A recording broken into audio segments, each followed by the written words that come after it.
That was how much we trusted each other.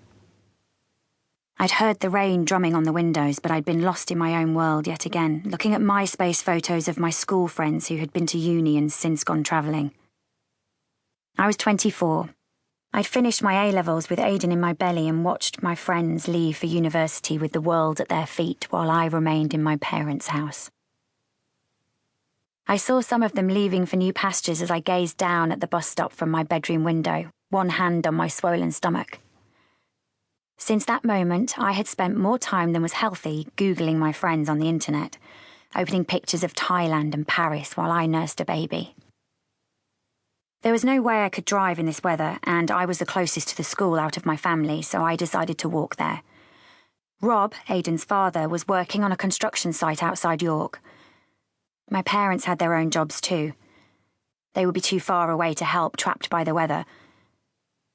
I didn't call any of them right away because I didn't think I needed to.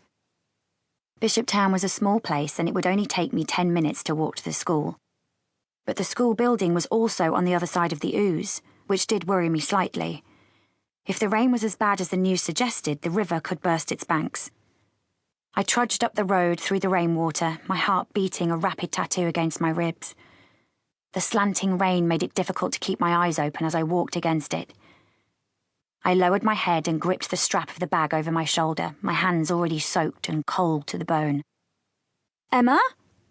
The voice was only just audible above the hammering of the rain on the tarmac. I turned around to see my friend Josie waving to me as she hurried up the hill in my direction. She was an accountant at the small firm where I worked part-time as a secretary. It jolted me to see her so dishevelled, her hair plastered to her head and makeup running down her face. She had no coat, no umbrella, her pencil skirt was soaked through. "Joe? Jesus, get inside!" "Emma, I've just been across the bridge. The banks are breaking, you need to go home." "Oh, fuck, I have to get Aiden from school." "They'll keep him safe," she said. "But if the river bursts and you're close to the bridge, you could drown." She waved me towards her, but I stayed where I was.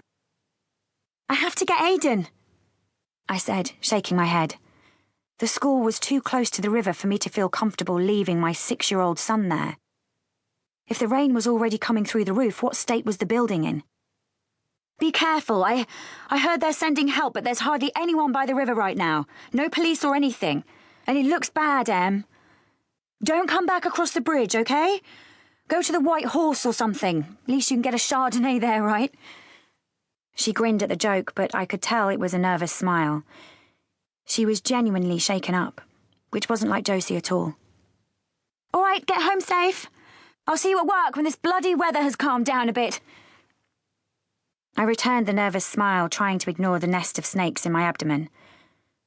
My dad had volunteered in the Royal National Lifeboat Institute when he was younger, and he had always told me that if there was one thing in life you did not mess with, it was the sea. Our tiny bit of the sea gushed through Bishoptown today. When I reached the bridge, the sight took my breath away. Josie was right. The Ouse was dangerously close to bursting its banks. Usually tranquil and slow, the river surged beneath the bridge, hitting the stone arches in waves. The water seeped up onto the sodden grass banks and some of it dribbled down the hill towards my parents' cottage. I took a step back and pulled out my mobile phone. There was no answer at the school, which did not assuage my worry. I phoned Dad next. "Emma, are you all right?" he asked.